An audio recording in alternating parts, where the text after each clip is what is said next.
Sergeant Zix Tara of the Galactic Peacekeeping Force, GEPF, had seen some shit in his cycles of service. He'd witnessed the floating crystal forests of Sen 9 shatter under Gregorian artillery fire. He'd tasted the acrid smoke of burning atmosphere on Helios Prime. Hell, he'd even survived hand-to-hand combat with a Ruka of Besikta feat that earned him a shiny medal and a mandatory psych evaluation. But nothing, absolutely nothing, could have prepared him for the day he encountered a human. "All right, you scale-faced bastards," Zix Tara growled, his mandibles clicking in what passed for a smirk among his species. "Listen up, because I'm only going to say this once. And if you make me repeat myself, I'll have you scrubbing plasma conduits with your tongues." The assembled squad of alien marines, a motley crew of beings from across the galaxy, snapped to attention. Well, most of them did. Private Gloop, an amorphous blob of sentient protoplasm, just sort of jiggled menacingly. "We've got a situation on our hands," Zix Tara continued, pacing back and forth. His footsteps echoed through the briefing room of the Thief cruiser Improbable Cause. "Intelligence reports that a group of Zendalian pirates have set up shop on a backwater planet called Earth. Apparently they thought it'd be a great idea to raid a Class 12 Deathworld." A collective gasp rippled through the squad. Even Gloop managed to form a bubble that popped in shock. But Sarge piped up Corporal Blix, a four-armed, blue-skinned marksman. "I thought Earth was off-limits. You know, because of the humans." He whispered the last word as if it might summon one of the terrifying creatures. Zix Tara let out a laugh that sounded like rocks in a blender. "Oh, it is. But these Zendalian idiots didn't get the memo. Now we've got to go in and extract them before the locals turn them into, what's that human phrase? Ah, yes, ground beef." Private Vex, a reptilian with more scars than scales, raised a taloned hand. Sergeant? Wouldn't it be easier to just let the humans handle it? I mean, they're pretty good at violence, right?" "Vex, my boy," Zix Tara said, his voice dripping with sarcasm. "That's a brilliant idea. Why don't we just sit back, relax, and let an entire species of murder monkeys handle galactic diplomacy? I'm sure that won't end in an interstellar incident at all." Vex shrunk back, his scales turning an embarrassed shade of chartreuse. "No, you morons," Zix Tara continued. "We're going in. Our mission is simple: extract the Zendalian pirates, minimize contact with the locals, and get out before anyone notices we were there. Any questions?" "No questions." Gloop raised a pseudopod. "Ass. No, Gloop, you can't absorb any humans for scientific purposes. Put your whatever that is down." The protoplasmic alien deflated slightly, looking as disappointed as a being without a face could. "All right, gear up. We drop in 20 minutes. And for the love of the cosmic egg, try not to die. The paperwork for casualties on a death world is a nightmare." 23 minutes later, because let's face it, military precision is more of a guideline than a rule, the squad was huddled in a drop pod, hurtling towards the surface of Earth. The mood was tense. Blix was obsessively cleaning his pulse rifle. Vex was muttering what sounded like a prayer to the scaled-ons. Gloop had somehow managed to strap himself into a seat, though he kept oozing through the restraints. Zix Tara looked around at his team and sighed. They were the best of the best, or at least the best of whoever wasn't on leave or smart enough to call in sick that day. "Remember," he said as the pod entered the atmosphere, shaking violently, "we're looking for a group of blue-skinned, 8-foot-tall pirates. They should stick out like a Floxian at a subtlety convention. Get in, grab M, and get out.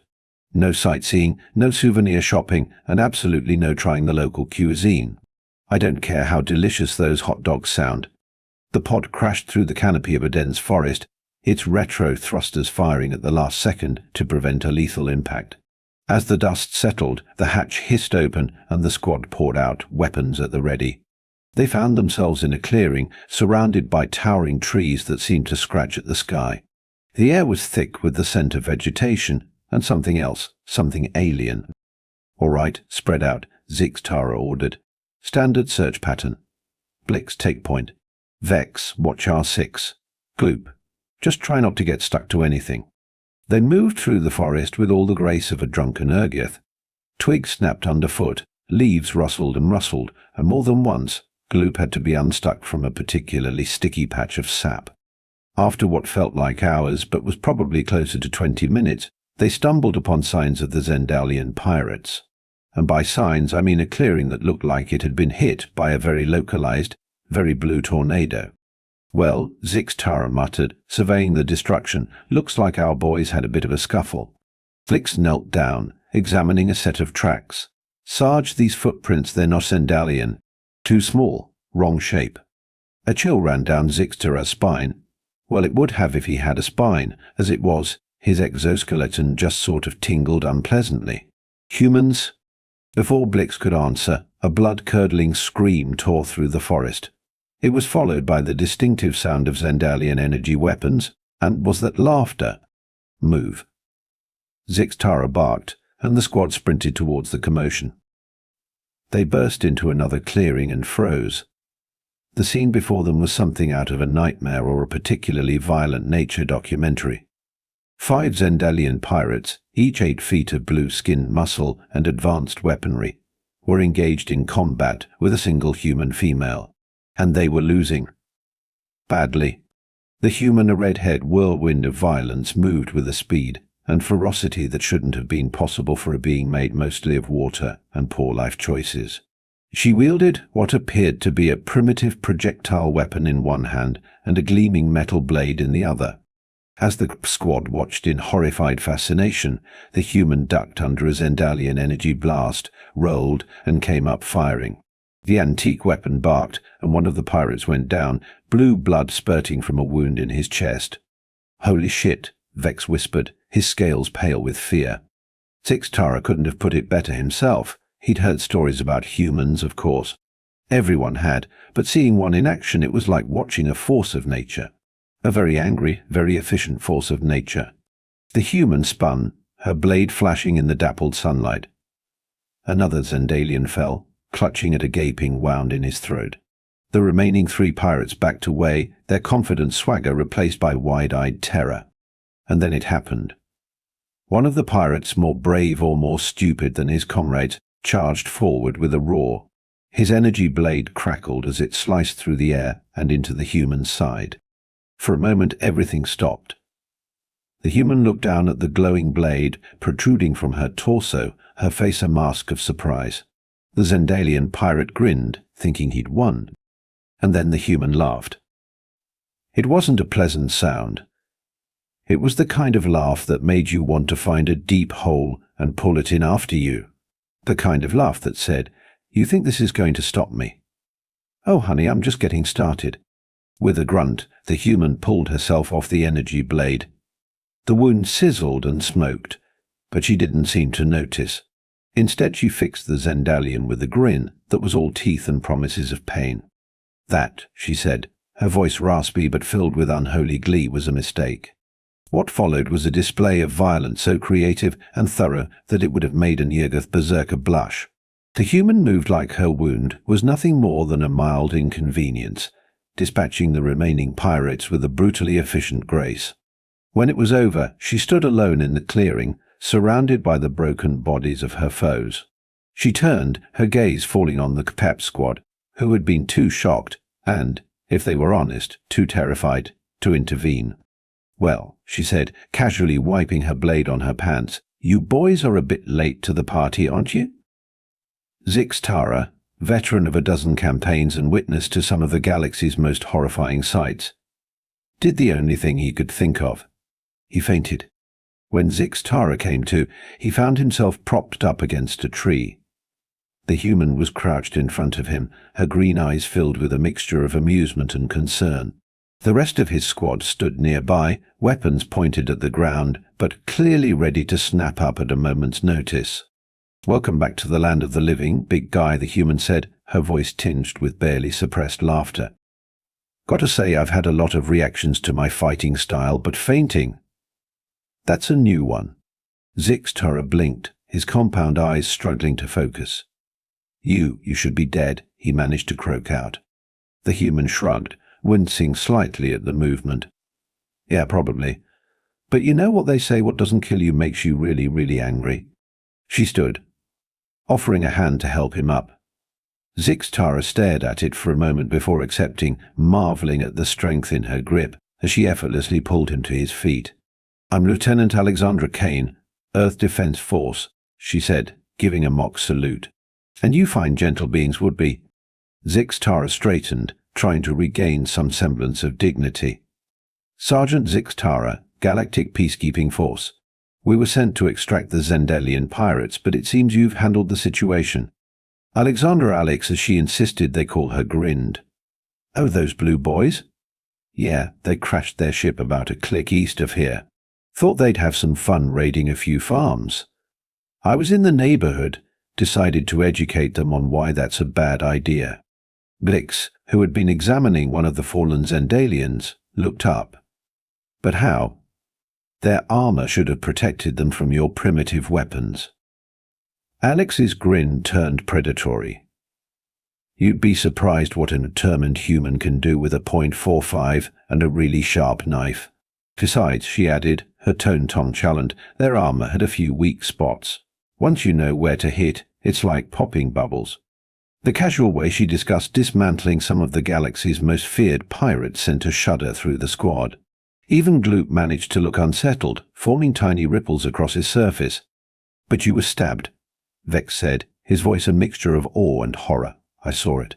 That energy blade went right through you." Alex glanced down at her side, where the wound was still visible through her torn shirt. "Oh, this little love tap, please. I once finished a marathon with a broken femur. This is nothing a bit of me gel, and some whiskey won't fix." Zixtara felt his worldview shifting. Everything he thought he knew about combat, about the limitations of organic beings, was being challenged by this single human who treated grievous injury like a minor inconvenience.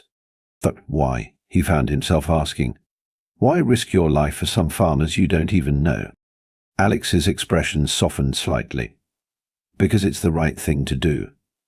Because those farmers are my people, even if I've never met them. And because," her grin returned, fierce and proud, "I'm really, really good at it." There was a moment of silence as the Keep squad processed this. It was Gloop who finally broke it, extending a pseudopod towards Alex in what might have been an attempt at a handshake. Alex looked at the offered appendage, shrugged, and high-fived it. Gloop vibrated with what could only be described as glee. "Right," Zixtara said, trying to regain control of the situation. "Well, Lieutenant Kane, on behalf of the Galactic Peacekeeping Force, I thank you for your assistance. We'll take it from here." Alex raised an eyebrow. "Take what from here?" "The clean-up. Because let me tell you, getting Zendelian blood out of grass is a real pain in the ass. I'd know this isn't my first rodeo with these guys." Zixtara blinked. "This isn't the first time you've encountered Zendelian pirates." "Nope," Alex said, popping the P in a way that somehow managed to sound smug. "They seem to think Earth is easy pickings. I keep trying to tell them it's more like a roach motel. They check in, but they don't check out." The human's casual admission of multiple encounters with one of the galaxy's most feared pirate factions left Zixtara speechless. He looked at his squad, seeing his own shock and awe mirrored in their faces, well, in Gloop's case, in his subtle color changes. "Look," Alex said, her tone becoming more serious, "I appreciate you guys coming all this way, but we've got this handled. Earth might be a death world to you, but to us it's home, and we protect our home." Zixtara found himself nodding. I understand. But surely you must realize that engaging in combat with off-world entities violates several galactic treaties." Alex's laugh was sharp and without humor. "Treaties? You want to talk about treaties? How about the treaty that was supposed to keep Earth off limits to alien incursions? Fat lot of good that did. No, Sergeant, we learned a long time ago that the only ones we can really count on to protect Earth are ourselves." There was a hardness in her eyes that spoke of battles fought and won, of a determination forged in the crucible of a world that seemed designed to kill its inhabitants. For the first time, Zixtara truly understood why humans were so feared and respected across the galaxy. "So," Alex continued, her tone lightening, "how about we make a deal? You boys head back to your ship, file whatever report you need to file, and leave the Zendalian cleanup to us. In return, we won't mention that the Gep was a teensy bit late to the party. Sound good? Zixtara knew he should argue. He knew there were protocols to follow, reports to file, evidence to collect. But looking at the determined set of Alex's jaw and the easy way she stood despite her injury, he realized that sometimes the wisest course of action was to know when you were outmatched. Agreed, he said, surprising himself. But Lieutenant Kane, if I may ask, what will you do now? Alex's grin returned, wild and free. Now I'm going to patch myself up, have a drink, and wait for the next bunch of idiots who think they can take on Earth. It's a tough job, but somebody's got to do it. As Zixtara led his squad back to their drop point, he couldn't shake the feeling that he'd just witnessed something profound. He'd always known, intellectually, that humans were classified as a Deathworlder species. But seeing one in action, experiencing firsthand their resilience, their ferocity, and their strange moral code. Sarge, Blick said as they trudged through the forest. Do you think, Sarge? Blick said as they trudged through the forest. Do you think all humans are like that? Zixtara let out a sound that was half laugh, half groan. By the cosmic eek, I hope not. One Lieutenant Kane is more than enough for this galaxy. But even as he said it, a part of him wondered, if this was what one human could do, what would happen if humanity ever decided to venture beyond their death world? The thought sent a shiver through his exoskeleton. As they reached the drop pod, Vex spoke up, his voice uncharacteristically quiet. You know, Sarge, I've been thinking. Maybe we've been looking at humans all wrong. Oh, Zixtara said, keying in the launch sequence. And how's that, Private? Well, Vex continued, his scales shifting to a thoughtful blue, we've always seen them as this big, scary threat. But Lieutenant Kane, she was fighting to protect others. That's kind of noble, isn't it? Zixtara paused, his claw hovering over the launch button. He thought back to the fierce determination in Alex's eyes, the way she'd put herself in harm's way for people she didn't even know. It was a kind of bravery he'd rarely seen in his years of service. You might be onto something there, Vex, he said finally. But don't go getting any ideas. Humans are still off limits, remember? As the pod lifted off, rocketing back towards the improbable cause, Zixtara found himself lost in thought. The galaxy was a vast and often terrifying place, full of dangers both known and unknown. But maybe, just maybe, having a species like humans around wasn't such a bad thing after all. Back on Earth, Lieutenant Alexandra Kane stood in the clearing, watching the Gep pod disappear into the sky. She winced, pressing a hand to her side where the energy blade had pierced her. The wound was already starting to close, thanks to the advanced nanotech Medi-gel she'd applied. But it still stung like a son of a bitch. Well, she said to no one in particular, that was fun. Nothing like a little alien pirate hunting to get the blood pumping. She bent down, rummaging through the Zendalian's gear. Most of it was standard pirate fare, energy weapons, personal shields, the odd bit of stolen tech. But one item caught her eye, a small crystalline device that pulsed with an inner light. Hello, beautiful, Alex murmured, turning the device over in her hands. You look important. I bet the eggheads back at HQ are going to love you. As if on cue, her comm unit crackled to life. Kane, report. We picked up weapons fire and an unidentified spacecraft in your vicinity. What's your status?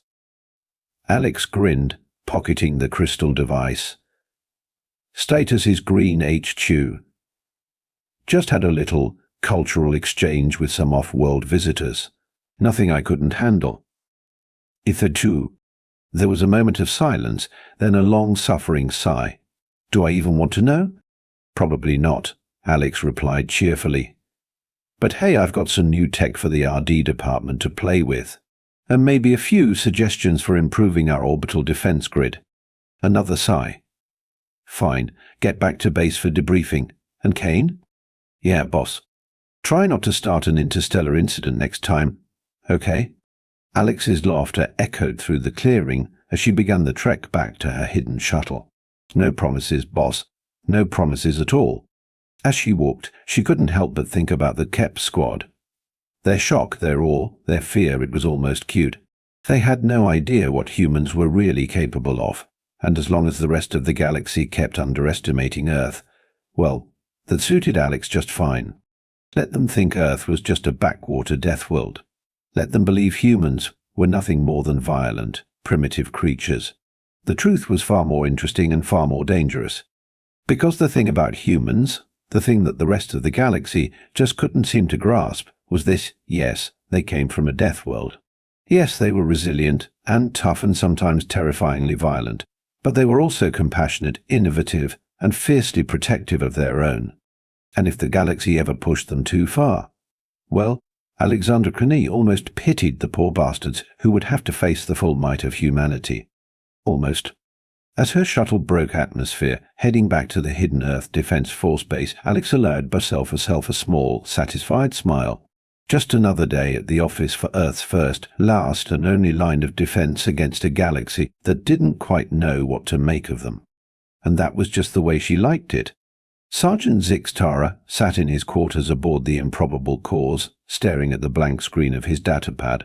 He'd been trying to write his mission report for the past hour, but the words just wouldn't come. How could he possibly explain what he'd witnessed? How could he describe the sheer, terrifying competence of Lieutenant Alexandra Khan? How could he convey the way she'd shrugged off an injury that would have killed most species, all while cracking jokes and offering battlefield philosophy? More importantly, how could he do all that without sounding like he'd lost his mind? With a frustrated click of his mandibles, Zix Tara began to type. Mission report. Earth incursion. Stardate 2274.56. Upon arrival at the designated coordinates, GEP squad encountered. He paused, then deleted the line. No, that wouldn't do. It was too dry, too formal. It didn't capture the sheer insanity of what had happened. He tried again. Warning: the following report contains information that may be disturbing to some readers. Proceed with caution. On what should have been a routine extraction mission, this Geep WAD encountered a force of nature disguised as a human female. Recommend immediate re-evaluation of Earth's threat level and potential for... No, that was too alarmist. He'd be sent for a psyche faster than you could say human. Zix Tara leaned back in his chair, his compound eyes fixed on the ceiling. How did one put into words the mixture of terror and awe he'd felt watching Alex in action? How could he describe the way she'd moved, the casual confidence with which she'd displaced foes that most species considered nightmarish threats? More than that, how could he convey the sense that he'd glimpsed something more? That behind the violence and the bravado, there was a depth to humans that the galaxy at large had failed to recognize. After a long moment, he leaned forward and began to type once more. To GEP High Command. From Sergeant Zix Tara, 5th Extraction Squad. Subject: urgent reassessment of human capabilities and motivations. Esteemed members of High Command, I write to you not as a mere sergeant, but as a witness to something that I believe could reshape our understanding of galactic dynamics. During a recent mission to Earth, my squad and I encountered a human who demonstrated capabilities far beyond what our current intelligence suggests. This human, operating alone, neutralized a group of Zendalian pirates with an efficiency and effectiveness that I can only describe as humbling. But it is not just their combat prowess that I wish to bring to your attention. What struck me most was the human's motivation. She fought not for glory, not for profit, but to protect others even those she did not know personally. This sense of collective responsibility, combined with their natural resilience and adaptability, suggests that we may have critically underestimated the potential of humanity as a species. I strongly recommend a comprehensive re-evaluation of our policies regarding Earth and its inhabitants. If what I witnessed is indicative of humanity as a whole, we may need to consider not just the threat they pose, but the potential they represent as allies. Attached to this report is a full, unedited account of our encounter. I understand that much of it may seem outlandish or exaggerated. I assure you, if anything, my words fail to fully capture the reality of what we experienced. In light of this encounter, I also recommend a review of our first contact protocols and our strategies for dealing with Deathworld species. We may need to adapt our approach to better understand and interact with species whose evolution has fostered traits so foreign to our own experiences. I stand ready to provide any additional information or clarification needed. The galaxy is changing, High Command. We would do well to change with it. Respectfully submitted, Sergeant Zix Tara. He read over the report once, twice, 3 times. It still didn't feel adequate. How could mere words capture the paradigm shift he'd experienced? But it would have to do. With a decisive click, Zix Tara sent the report. He leaned back in his chair, feeling as if a weight had been lifted from his shoulders. Whatever happened next, he had done his duty. He had reported the truth as he saw it. As the improbable cause cruised through the star-studded vastness of space, Zix Tara found his thoughts returning to Earth, to the green forests, the blue skies, and the enigmatic, terrifying, fascinating creatures that called it home. Humans. Deathworlders, potential allies or the galaxy's greatest threat. Only time would tell, but one thing was certain: the galaxy would never be the same again. And somewhere on that blue-green marble of a planet, Lieutenant Alexandra Kane was probably grinning, ready for whatever the universe decided to throw at her next.